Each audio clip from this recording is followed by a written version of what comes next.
Vamos começar aí, falar um pouquinho. Eu sou concursado da Secretaria de Justiça do Estado de São Paulo, não tenho nenhum conflito de interesse, eu não participo de nenhuma empresa.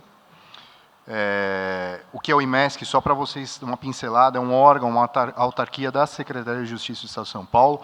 É o único órgão público que faz perícias médicas da área civil. Tá? Então, vem muita gente de outros estados também para a gente fazer essas perícias médicas. E, no meu caso, eu só faço de cirurgia plástica, medicina legal e cirurgia geral. Lá tem uma formação de médicos peritos, é um dos maiores bancos de DNA do mundo, né? E um órgão oficial da Justiça de São Paulo. A perícia médica, eu nem vou ficar discutindo muito aqui, a gente tem, eu já estou identificando só aqui, vendo o Célio, o Mário, dois ótimos peritos aí que a gente tem grande contato, né? Mas o perito é nada mais, nada menos do que um auxiliar da justiça, que o juiz é leigo, né? E nos casos de erro médico, o juiz quer saber uma opinião técnica, e a gente não passa de um cara que vai dar essa opinião técnica, tá? Eu não crio nada, não acho nada, não julgo nada, eu só registro, analiso e mando para o juiz, de uma maneira leiga, o que eu vi tecnicamente. A cirurgia, isso daqui está mais do que batido, eu vou passar, mas pela súmula, né, do STJ, tem que entregar o prometido, tá? Tem que entregar o resultado, por mais que ache, não, tem que entregar. Tá? Só que o que a gente vê, 70% dos casos que a gente faz de perícia médica, 70% não tem nexo causal.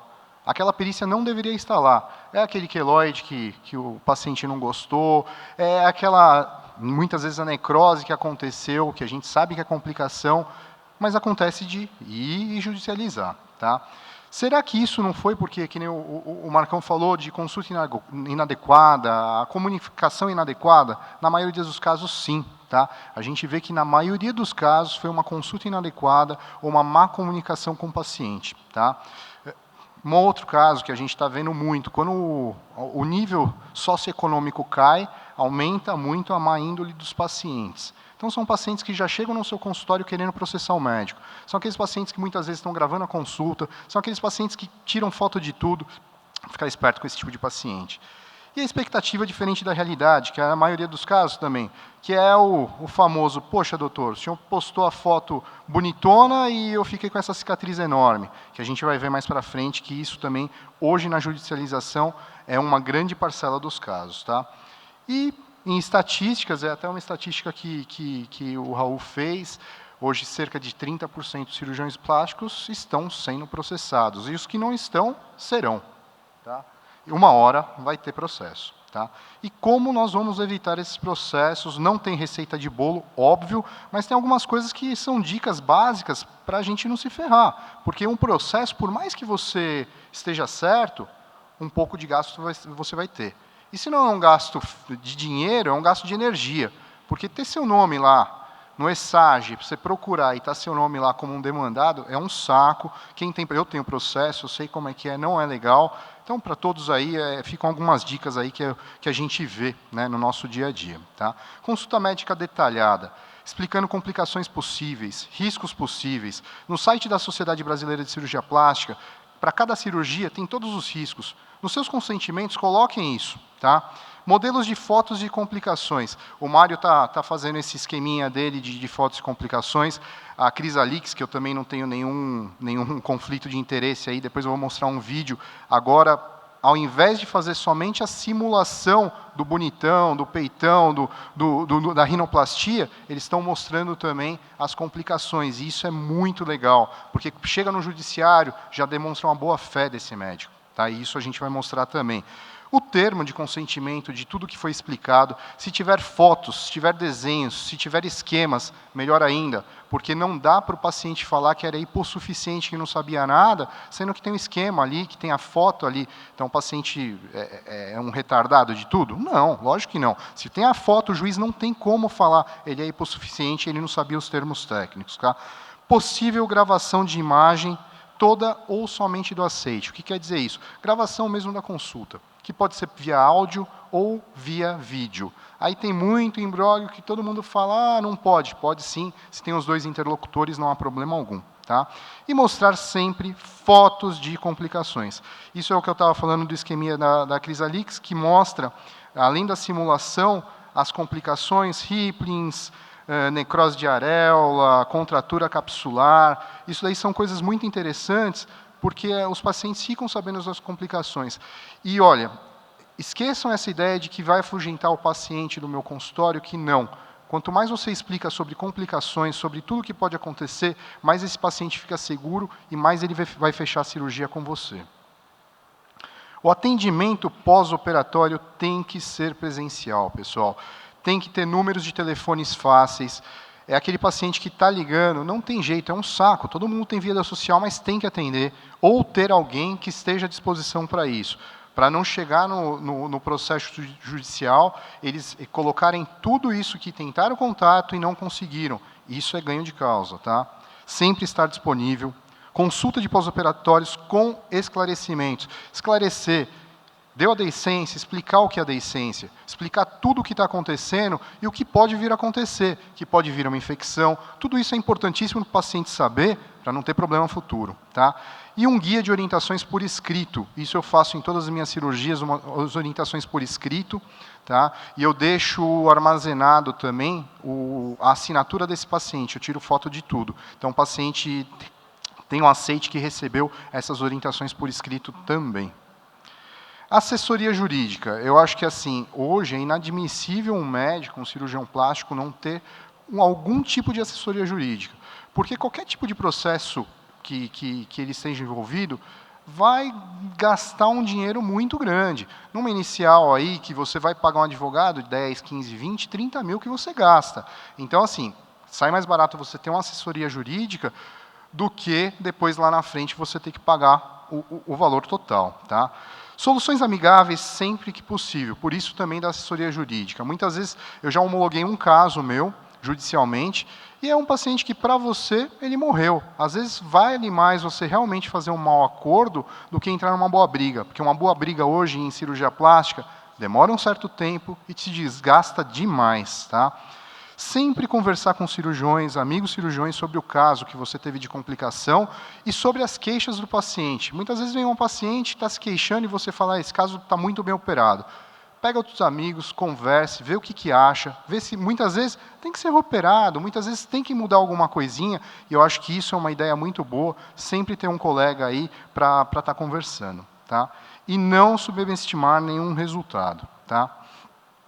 Quando o médico, muitas vezes, tem a exposição indevida, né, da imagem, nós temos que também brigar quanto a isso. Isso daqui é um caso meu, eu fui num programa da Band, há pouco tempo atrás, e nos comentários uma pessoa falou, sabe que te adoro, Kátia, mas eu acompanho alguns grupos de Facebook onde esse doutor tem muitos problemas com suas pacientes. Isso daqui, colocando sobre a minha pessoa. Meu, vocês não têm que abaixar a cabeça, não. Boletim de ocorrência, entrar na esfera criminal e civil. Essa pessoa aqui eu nem conhecia, mas por intermédio de alguns amigos da polícia, nós conseguimos localizá-la e ela trabalhava para um cirurgião plástico, tá? Que usou de uma maneira de uma concorrência desleal para desqualificar um outro profissional. Isso é abominável. Né? Se fosse há um tempinho atrás, alguns médicos mandariam matar esse outro cara. Né? Que, pô, como o cara vai falar um negócio desse? Nem conhece, essa pessoa nem conhece, não tem nada que desabone, então tem que entrar com medidas judiciais sim, a gente não pode ficar quieto. Tá? E entrar na esfera civil também, entra com processo. E se tem provas de que outras pessoas estão por trás, entra com processo em todo mundo, com danos morais e danos materiais. Tá? Quando acontece o processo, também não é o fim do mundo, não. Só que o que eu vejo na maioria dos cirurgiões plásticos, pelo menos que eu atendo lá no IMESC, né, os processos aí da esfera civil, é que a maioria dos médicos não tem uma assessoria adequada. Ou seja, leva o amigo, vai lá de assistente técnico, faz uns quesitos porcos, que muitas vezes esses quesitos pioram a perícia médica. Sério, o Vardia, eles sabem muito bem que tem quesito que piora para o perito do que pode ajudar. Então, pessoal, contrate um assistente técnico habilitado, alguém que saiba fazer perícia médica, e não o amigo que não vai cobrar nada. Tá? Toma cuidado com isso, que muitas vezes esses quesitos detonam a perícia médica. Tá? Sempre no processo, anexar todos os documentos possíveis, fotos, o documento fotográfico para o perito é importantíssimo. Porque, na verdade, toda perícia médica, quando a gente faz cirurgia plástica, é de uma queixa estética. A gente tem que ver como que era antes também. Que nem teve um caso que falaram da gigantomastia, tal, o doutor Miguel Kfouri falou. Poxa, gigantomastia que evolui com necrose, tem trabalhos que falam até 80% das gigantomastias podem evoluir para necrose. Então, assim, tem que botar foto. Só assim o perito vai saber o que está acontecendo. Tá? Os termos, anexar todos os termos e fazer ótimos quesitos. Quesitos esses que muitas vezes livram o médico de problemas. Tá? Porque o perito ele só faz análise de acordo com o que é apresentado. É aquilo, o perito não inventa nada, é o que tem documental. Não dá para a gente elocubrar e achar. Na verdade, a gente faz uma análise através de documentos. Quando há perda processual, tem como recorrer, tem como ter explicações. Pedido de nova perícia é difícil, mas eu estou recebendo muito de TJ, desembargadores mandando fazer nova perícia lá no IMESC, fizeram uma perícia em perito de confiança e mandando lá para o IMESC. Doutor Alexandre, nós temos que encerrar um minutinho, por favor. Tá, eu já vou passar aqui. Estão quase batendo em mim aqui. Ó. E no caso, se a coisa estiver muito, muito ruim, você achar que vai perder de qualquer maneira, faça um acordo. Tá? Melhor um mau acordo do que uma boa briga. Tá? Nenhum processo é o fim do mundo. Tá? O fim do mundo é não ter tomado todas as medidas aí. E pensar que... É muito triste isso, mas nós temos que pensar que todo paciente nosso é um potencial processo. E, para isso, a gente tem que adotar todas as medidas possíveis. Tá? Temos que ter clareza quanto aos anseios do paciente, aquilo que a gente estava falando. Nunca pensar que... Nunca mostrar... Aí eu quero chegar naquilo que o Marcos estava falando, de fotos de antes e depois. Hoje, pela nova súmula do STJ, o que acontece? Fotos de antes e depois, a ministra Nancy, que eu vou passar aqui, ela é bem clara quanto a isso. A partir do momento que você mostra a foto de antes e depois, você está prometendo o resultado. E você está enquadrando no Código de Defesa do Consumidor. Mesmo que a técnica médica, o perito veja que está tudo ok, técnica boa, tudo certo, você prometeu o resultado e não cumpriu. Não cumpriu o resultado, você vai ser condenado. Então, tá essa moda aí, ó, mostrar isso daqui, ali para o 3D, a barriga chapada, etc, etc. Cara, se a barriga do outro paciente não ficar dessa maneira, vai ter problema. Tá? Só quero passar esse vídeo rapidinho da ministra Nancy. A ministra Nancy, para quem não sabe, é a que mais julga caso em terceira instância no país sobre erros médicos, tá? E ela tem uma visão bem legal sobre isso. Tá? Com fotografias fazendo propaganda. Porque o que vincula ali ao médico já é um outro dispositivo legal. É o da propaganda enganosa. E esse é um detalhe importante para os médicos, quando fazem os clichês de propaganda, ter cuidado com o que eles oferecem. Então, isso é bem claro. Tá? Não prometa resultados. Se você prometer e não cumprir daquela forma que você prometeu, vai ter problema. Tá? Eu vou terminar um pouquinho maior aqui minha apresentação, mas eu gostaria de deixar esse alerta. Tá? Para quem está fazendo isso, eu sei que os mais jovens estão fazendo demais, buscando o sucesso, até eu estava conversando com o meu amigão Tomé e o Dr. Ricardo Perrone, buscando sucesso muito rápido. Só que esse sucesso pode vir com uma queda muito rápido também. Tá bom? Obrigado aí, pessoal.